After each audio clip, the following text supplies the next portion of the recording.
Today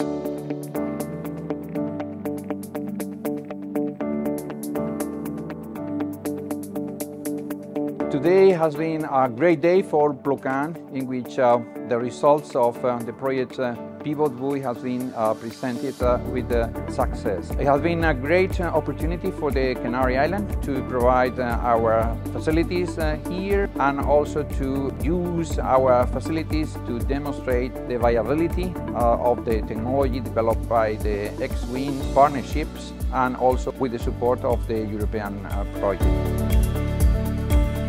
Today is the final workshop within the PivotBuoy project, and we are gathering all the project consortium partners as well as key stakeholders in order to share with them all the results after this 4-year period to develop the project. The PivotBuoy technology is unique because of several reasons. First, it's a system that is weather vaning with the wind. It has a single point mooring system which allows the platform to weather vane and orientate itself towards the wind passively. This is the only system in the world right now operating with a TLP mooring system, which reduces dramatically both the cost but also the environmental impact, and has a better compatibility with other uses of the sea, such as fisheries, and as well the first prototype in Spain that is actually producing and exporting electricity into PLOCAN's microgrid.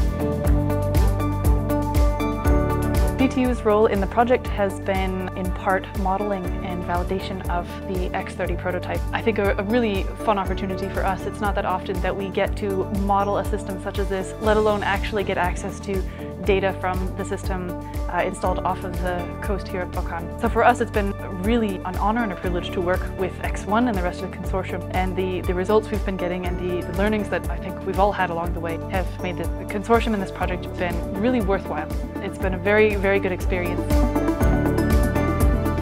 We are really proud of the results that we have achieved, and also the simulations that we did prove that this concept has high potential to penetrate the market. We have developed this study for different sites, compared and benchmarked with other prototypes, and we think that this prototype, and being proven the value that it has and being rolled out to the sea, we are confident that it has strengths and the innovation that will bring this to the commercial level.